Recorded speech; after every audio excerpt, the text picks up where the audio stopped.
This is Zombie Chickens podcast, where two heads is better than one, even if they're undead. My name is Marnay. And my name is Megan.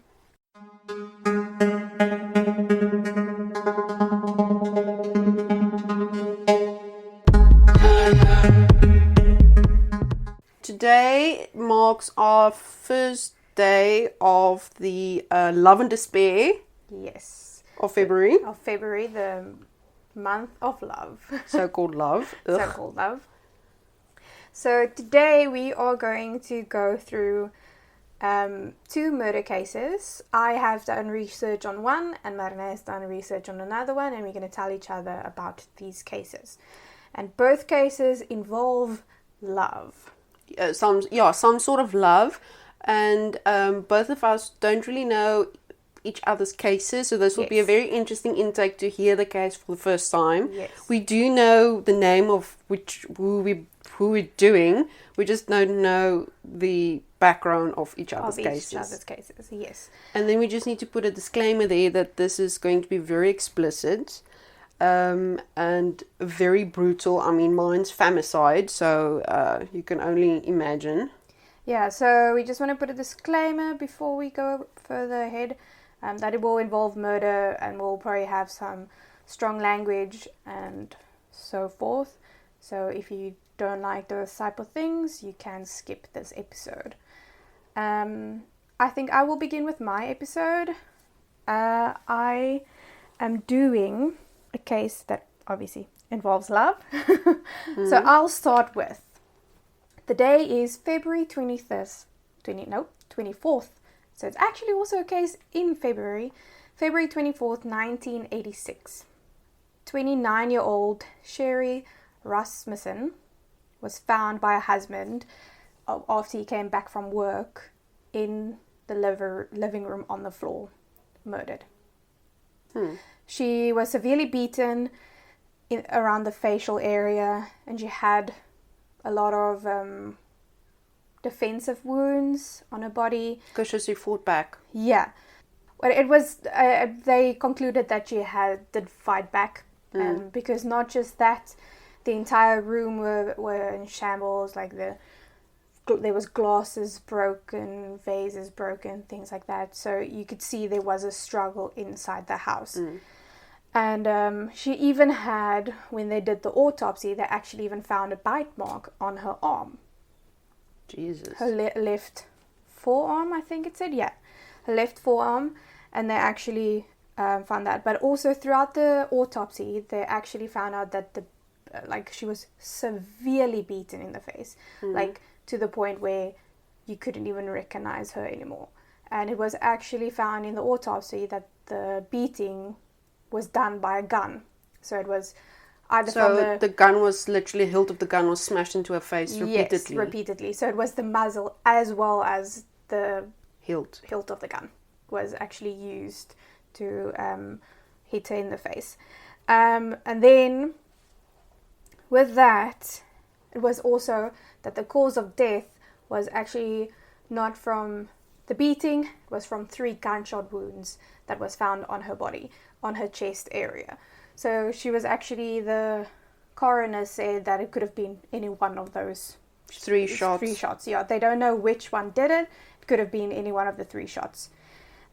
Oh, and actually, that most of the wounds that was found that was on her face, those were actually done after she was murdered. Because she was shot first. So there was a struggle. Yes. She was shot, and then while she was busy dying, she got beaten in the face. Jesus. Yeah. There was also electronic stack, like a stack of electronics next to her body. So it's not a break-in gone wrong. They thought it was a break-in gone wrong because there was electronic stack. It was sort of as if they were walking out of the house. They got caught in the act. Also, a neighbor on the morning of the 24th at 9:45 a.m., a neighbor saw that the garage door was open and actually saw that the car wasn't there. So the whole conclusion was that someone broke in, they got caught in the act, they beat her, and then fled with the car. fled with the car. Okay. The car was actually found 10 days after, 2 miles from their house, but there was nothing else taken. So it was just the car. Oh, well, something else that was also missing was their marriage license was missing. Interesting. Yes. So, as the thing goes, there was in that same area where they lived for, I think it was about a month, there was other break-ins as well. So there was a lady that was assaulted, and she went to the police and Made a sketch. Made a sketch. So there was 2 suspects, 2 medium-sized Latino men. I think it's middle-aged Latino men were the main suspects, as well as one of the suspects had a gun similar to what was used on Sherry was actually placed on one of the suspects, but the suspects were never found. So they immediately ruled it as part of those break-ins and assaults that occurred in that area. And with that, they couldn't find who the people were that did it. As all cases do, it ended up going cold. And about 23 years later was actually when, in 2009, when they started looking, when the crime rates dropped down in that area, they actually started looking into cold cases. And that's when they reopened this case. But in 2004, there was new DNA technology that was available, and that the criminalist of LAPD, Jennifer Butterworth, actually re-examined the case and found saliva on the bite wound that was on her arm, and it was actually revealed that it was a female that the saliva belonged to. So obviously it was a female suspect. With that... Yes, sorry to interrupt, because if you look at it, the thing that was stolen was a marriage certificate. Yes.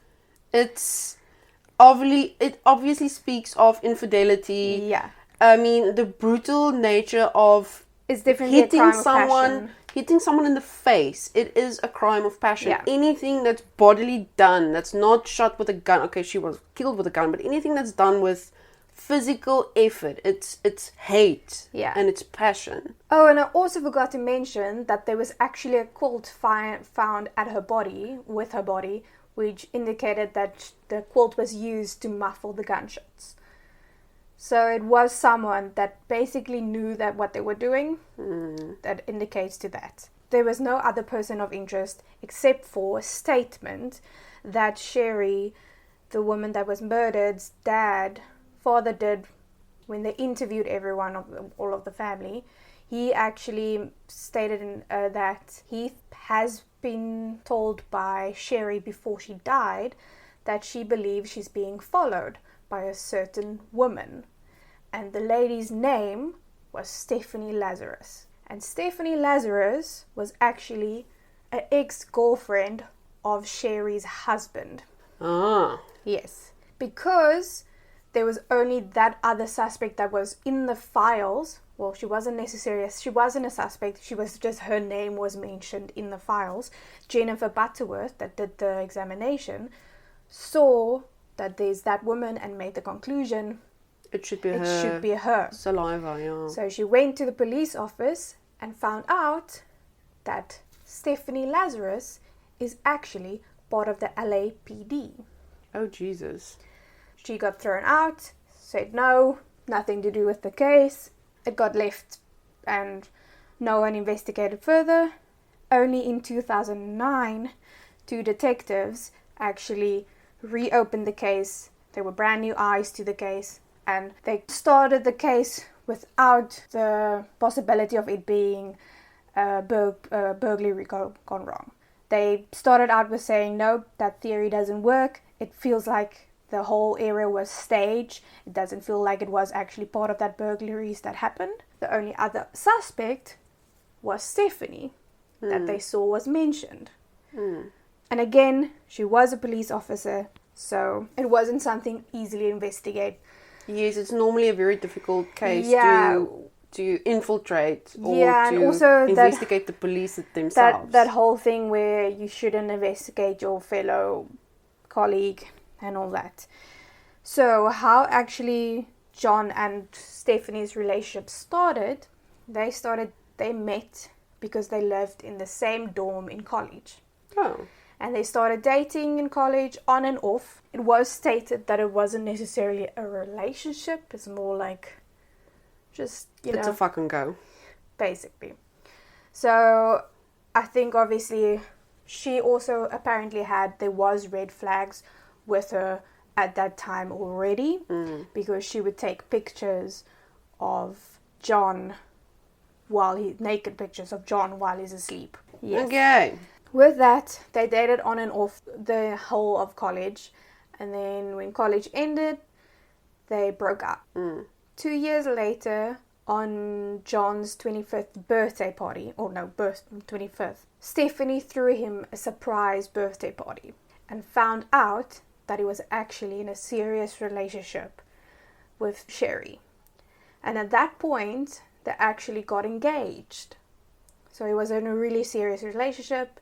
Stephanie actually even wrote to John's mom saying how angry and disappointed she is, how heartbroken she is over this whole situation. With that, Stephanie decided, okay, she wants to go see John and sort of just close that chapter in her life. So they ended up sleeping together while John was engaged. So they started an affair where it was supposed to be just a once-off thing. Stephanie couldn't let him go.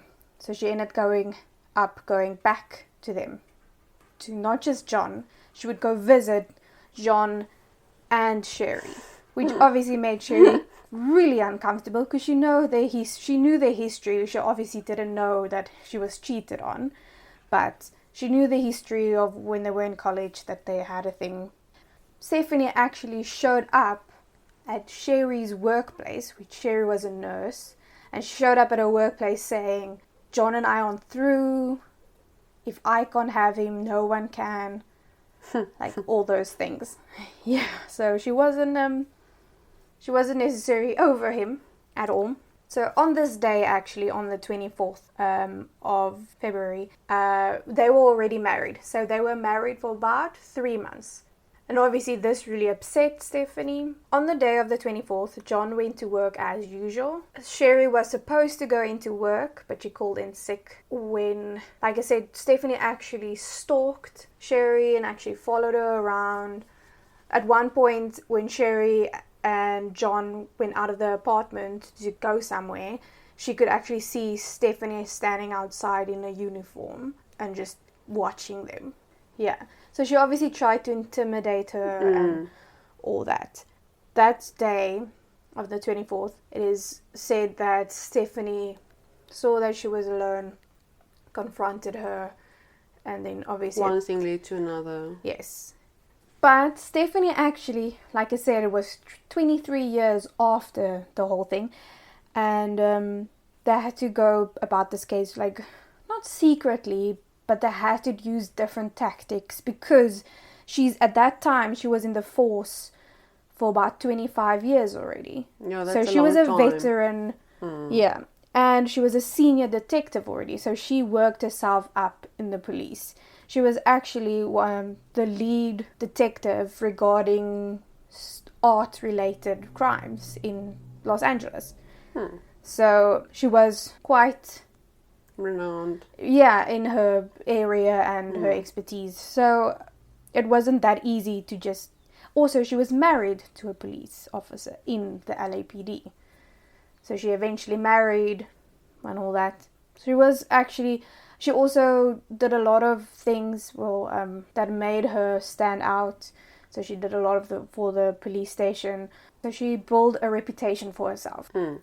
And so these two detectives obviously had to think differently of how will they actually now solve this without putting suspicion on her, because how else will they get her in there? So they ended up actually needing to call her in to their headquarters so that when she gets there, she gives in her gun. I see. Yes. And so they called her in with the pretenses that they want her to interview a suspect in art-related crime. And when she got there, obviously, she realized this is not what it's about. And they ended up actually putting a hidden camera in a bag, or a hidden camera in the interrogation room. So this video is actually online of her interrogation, which was put up as a surveillance video, not as an interrogation. They also didn't want to inform her husband and all that with what was going on, so that they don't want to raise suspicions of anyone because the detectives that was actually investigating this crime, their offices was actually opposite her, Stephanie's husband's offices in the department. Oh Lord. Yeah, so it was really close to home, so they had to do it very secretively. But anyway, so with this interview, they sort of asked them, do you know this person? And she sort of like took it well, and then started freaking out more and more when she started realizing what they are implying. And then they asked her if they would give her, or she would give them, a DNA sample or a DNA swab. And she said no, she thinks she needs to get a lawyer. And just as she left the building, they arrested her. Because what she didn't know is with one of her off days, they actually followed her and she dropped a cup in the bin, and then they actually used that cup to do a DNA test, comparing it to the bite saliva on the bite mark. And it was actually exact match. So they already knew she did it. They just wanted to see if she would cooperate. Or confess. Yes. And what they also discovered is that 13 days before the murder took place, Stephanie reported her off-duty gun missing. 13 days before the murder took place. And she didn't report it at her station where she worked. She went to a different station and reported it. That's weird. Is very suspicious, like as if she didn't want them to know what is happening. This was clearly premeditated. Yeah, and with that, the trial began in 2012, and she was sentenced to 27 years in prison. She's actually up for parole in 2034. There was actually also 2 lawsuits that happened after the trial. From Sherry's dad, that said he already named her as a suspect that time. Why wasn't she investigated? And then Jennifer Butterworth, that also mentioned in 2004, and she actually said in her lawsuit that when she went to the police station or the department to ask them about it, she was actually harassed, and then they transferred her just to keep her quiet and not ask the question of her. So clearly they knew that she had an involvement in it. Because at that time, Stephanie was actually working in that department, of that homicide department. So she could have easily tampered with evidence or removed evidence.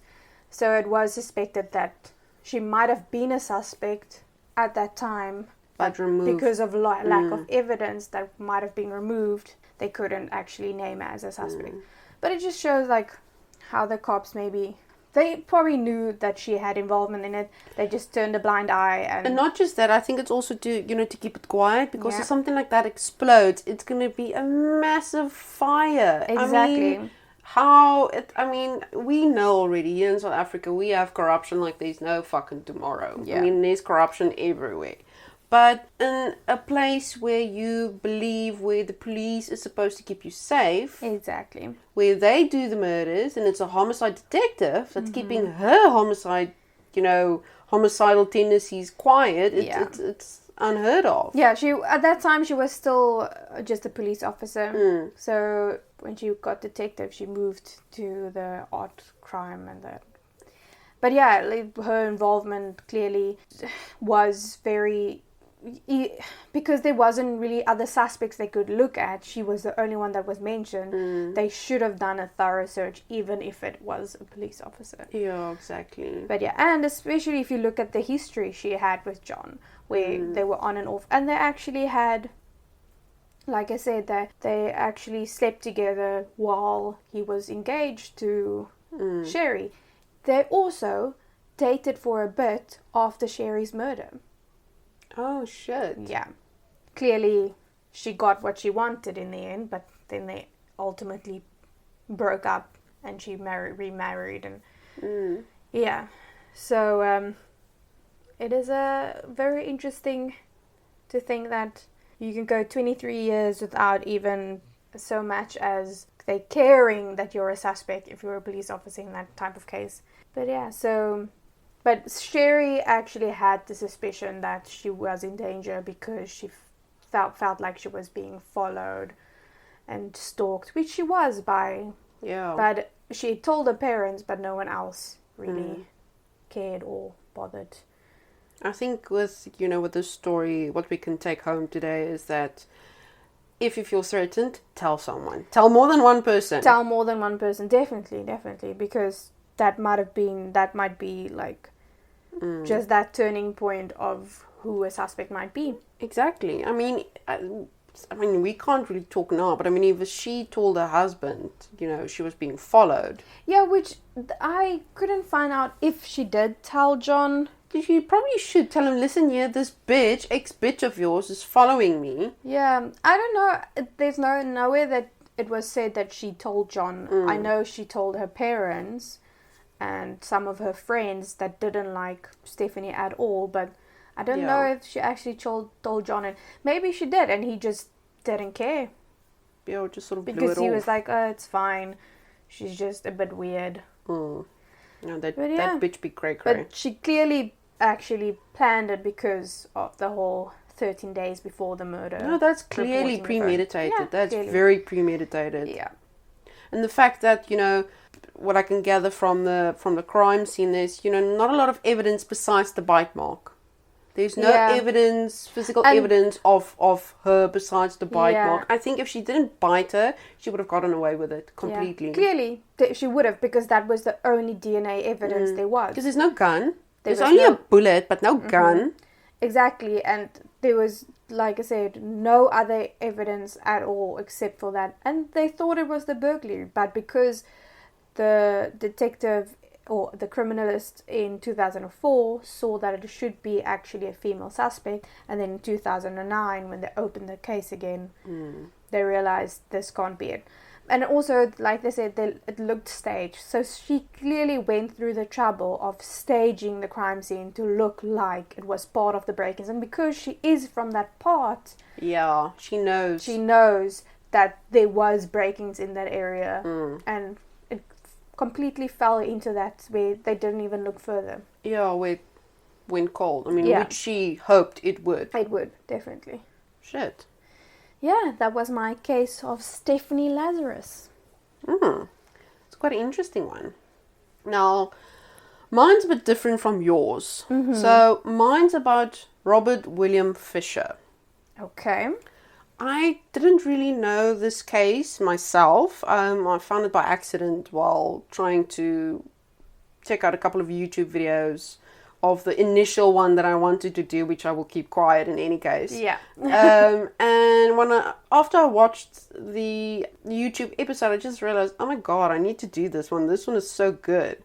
But okay, so today we traveled to the small Christian town of Scottsdale, Arizona, where this horrible catastrophe still haunts the people today. The Fisher family seemed like any other. They were devout churchgoers and happy, or so it seemed.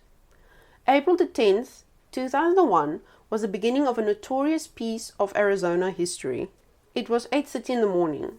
The Fisher family's Scottsdale home exploded into flames with wife Mary, 12-year-old daughter Brittany, and 10-year-old son Bobby inside. The explosion was so big it was heard for over half a mile.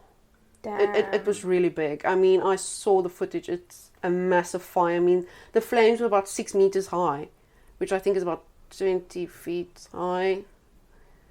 All I know, it's really, really high. Metric system here.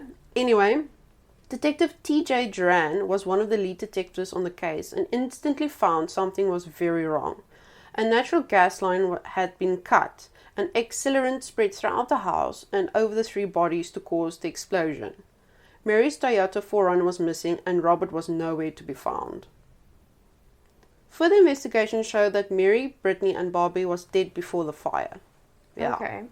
Their throats were slit from ear to ear, to almost being decapitated. That's how deep it was. It was there was literally like deep lacerations on the bone at the back. But yes, they were basically almost decapitated. Yeah. Mary was also shot in the back of the head, executioner style. Okay. At this stage, Fisher was not a suspect, but the vital part of the investigation. The bullet that was found in Mary's head did not match any of the numerous hunting guns that Fisher owned, all except for a handheld gun that looks like it can be of the same caliber found from the bullet, but the gun was missing. They couldn't find the gun. Right, now that's just the basic background of the story. But let's go look at Fisher's background. So Fisher was born on the 13th of April 1961 in Brooklyn, New York. His parents were William Fisher, a banker, and Jan Howell. Fisher is a middle child with an older and younger sister, and used to take care of his younger sister after his parents got divorced when he was 15. But according to close friends and relatives, it was very unsettling for Fisher, leaving long-lasting effects on him. Fisher confided to one associate that he thought his life could have been different if his mother hadn't left the family. After the divorce in 1976, Fisher and his 2 sisters lived with their father William, where his stepmother terrorized Fisher and his sister. Fisher enlisted in the United States Navy and attempted to become part of the SEALs but was unsuccessful, and then worked as a fireman. Fisher then became a surgical catheter technician and respiratory therapist. Okay. After an accident that injured his back, making him leave the dream job that he had. Fisher later received a back operation that made his life a bit difficult with pain. So he was constantly in pain with the incident he had while being a fireman, almost said fisherman, fireman, where he later went to a masseuse and where he, in air quotes, fell into temptation. Okay. And contracted a urinary tract infection. But keep that in mind. Okay. The masseuse thing. Yeah. Just that at the back of your mind. Fisher then confessed to his wife and pastor the temptation, in air quotes, that went over him. Mary was livid and kicked Fisher out, where he stayed in the woods for a couple of days before returning home and work on their marriage. Now, to just state something interesting here, from him being going camping, he was an avid camper, avid fisherman, avid hunter. He would easily go away for a couple of days and camp in the middle of fucking nowhere. By himself? By himself or with friends, but mainly with himself. Fisher told a hunting buddy that he was renewing his commitment to his faith and his marriage because he could not live without his family.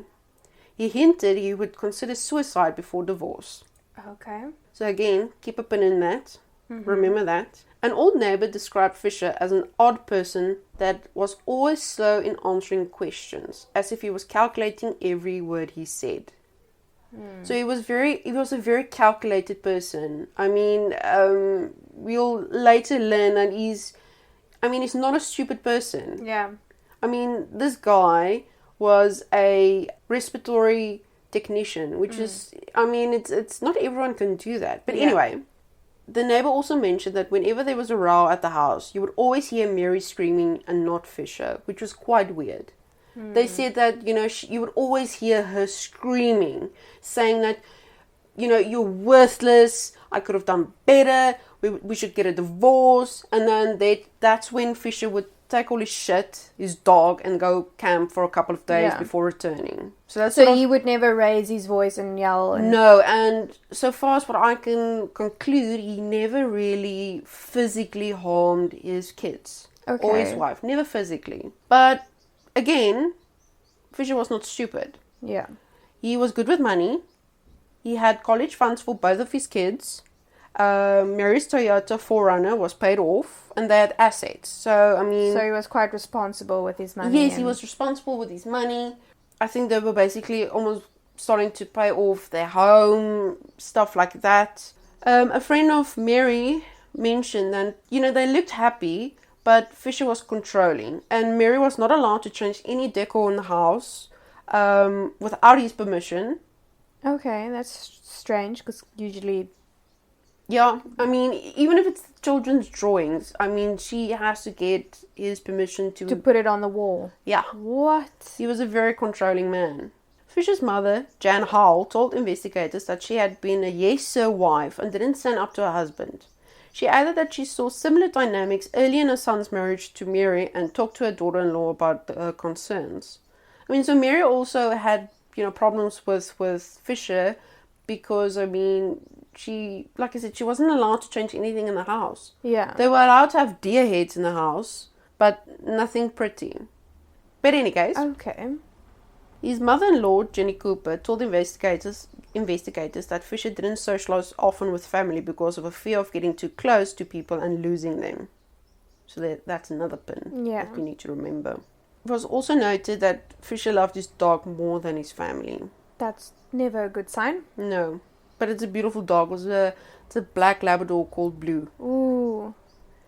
But something else to note is how he interacts with his kids. On the home videos, he acts like a caring father, but there are subtleties that does pop up.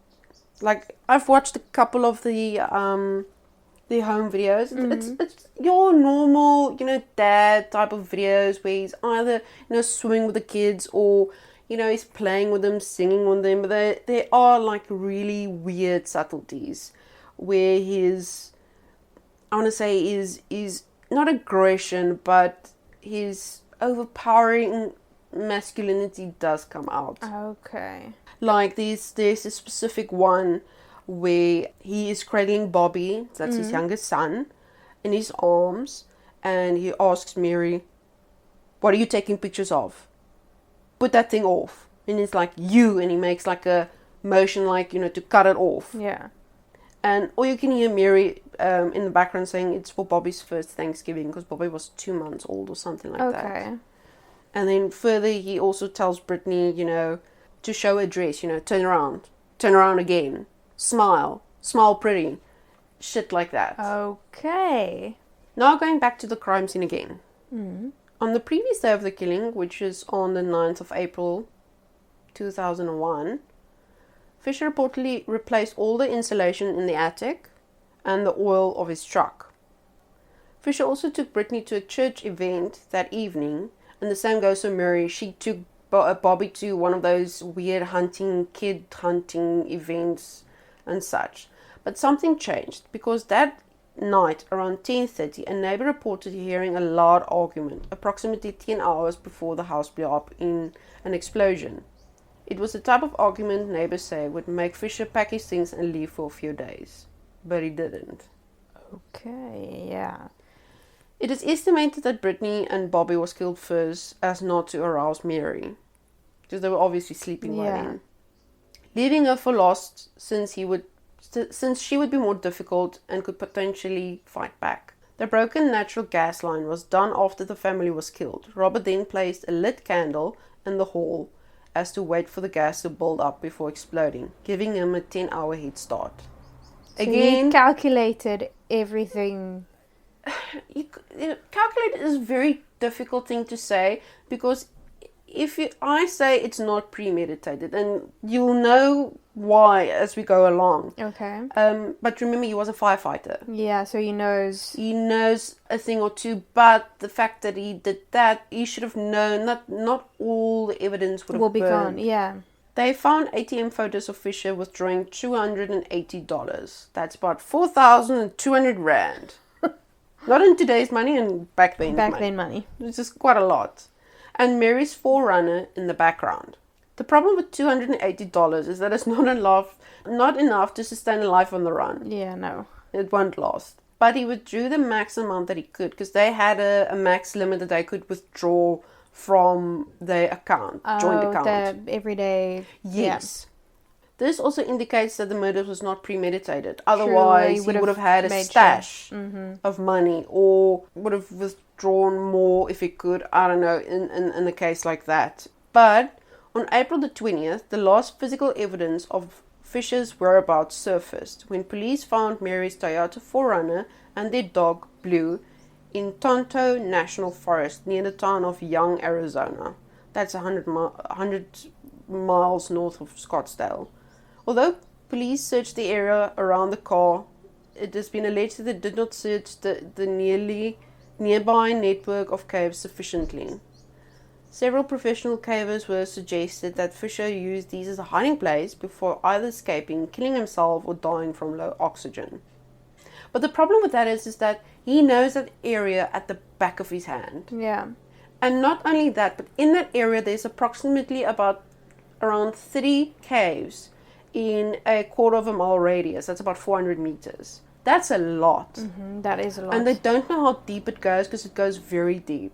And the other thing is that they used a SWAT team, which is good for urban environments. They didn't use people that are good in that sort of, area of expertise, outdoors type of thing. Yeah. So that's the main problem with them. The investigation that... Yes. Yeah. And also, there were also reports of people spotting Fisher. But they basically all died. I mean, one was in Guatemala where holiday goers were taking photographs, and there was a guy in the background, and he approached them and threatened them, saying that, why were you taking pictures of me? Oh. So it was suspected that it might have been him. Yes, because he demanded, for them to take to delete those pictures because he doesn't want to be in them. And he also said, I killed before, I can kill again. But before anything else was done, he sort of left, and they did give in the photos to the FBI, but it sort of stopped there because they couldn't find the guy in any case. But the problem is he dead or alive? That's the major... So no one knows. No one really knows. There was another incident where... I didn't really want to mention this because it doesn't really count, but there was a incident in Canada where one of the jails... God, I can't remember now. They saw someone that looked a lot like Fisher. Like the same sort of stance, because he had a very... straight back, chest out, stomach in, chest out, because he had a lot of back pain. So he had to be in that position. He had a very regal sort of stance with him. And he also had missing tooth, one of these teeth that were missing because he had a gold tooth.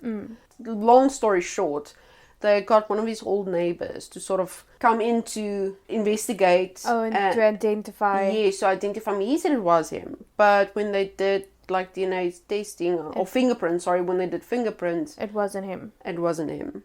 So that's why I didn't want to mention it, because that's strange. It is strange. But the whole thing is that there was I don't know if it's true. There's no way of actually getting information to say that it is true. But apparently he had an affair with a woman. It was weeks before the killing where Fisher and Mary had another fight. And Mary told him she's done. They're getting a divorce. That's it. The main thing is that there's no physical evidence that concludes that he had an affair. We know about the masseuse. Yeah. But I mean, how the fuck do you just go into temptation? But the very funny thing is, when they found the car was spotless. There were no fingerprints except for a coffee cup with his fingerprint on it. So they think what happened is he had someone help him. They don't think he could have done it alone. No. Because what he did as well... like a disappearing expert? Yes, or someone that he knew that helped him out. Yeah. Because $280 won't last very long. That is very true, yeah. And it's quite hard living completely off the grid. Yeah. But now, if he loved his dog that much... That's the major thing. Why leave the dog? Yeah. Why not leave the dog at the kennel? Look, it might be that the dog will be very noticeable. Like, it's a...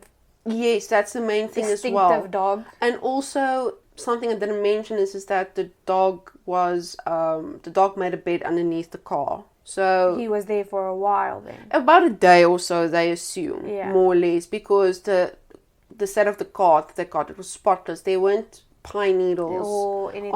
on the seats or anything. So clearly it was Exactly. cleaned out, left there. It But was very again, spotless. why leave his dog? Exactly.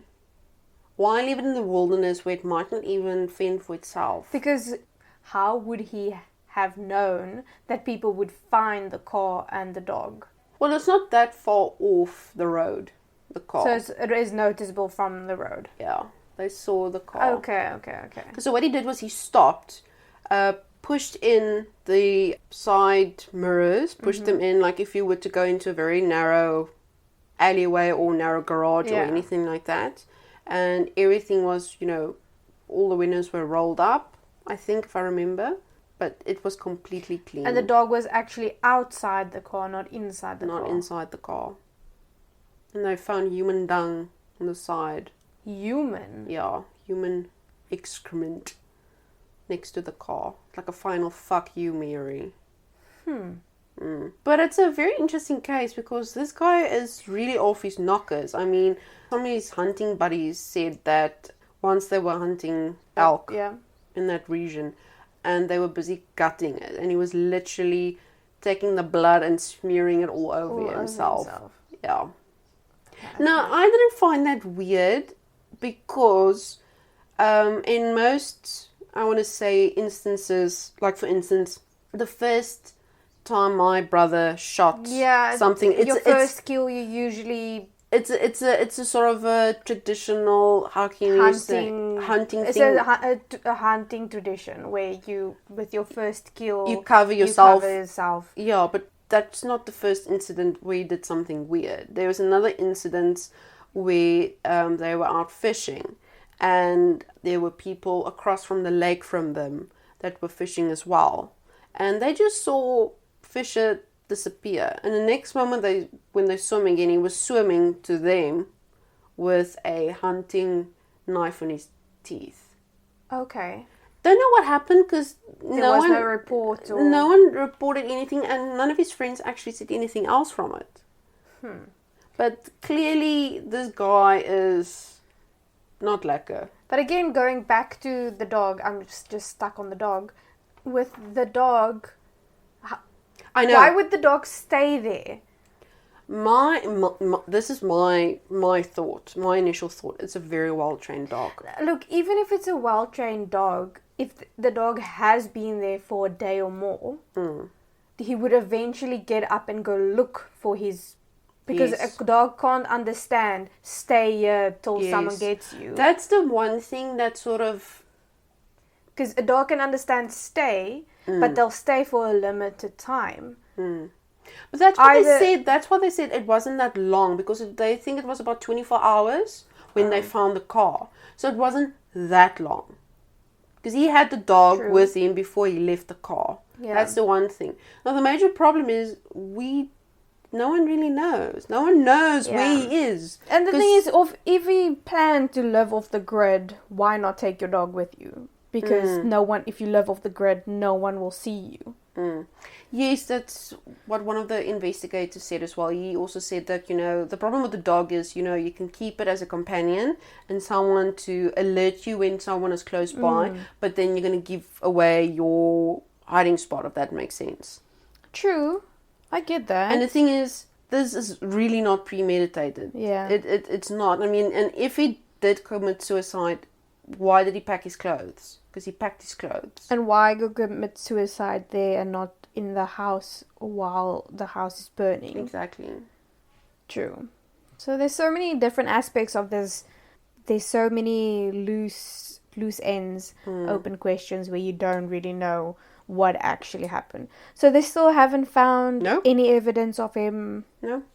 There's been, sightings and like the stuff one in like that, Guatemala. but what the one FBI investigator said was like they are very good resemblances, like really good resemblances of, of how he should look like. He's on FBI's top 10 most wanted. Okay. I think there's like $100,000 a reward Yeah. for his arrest.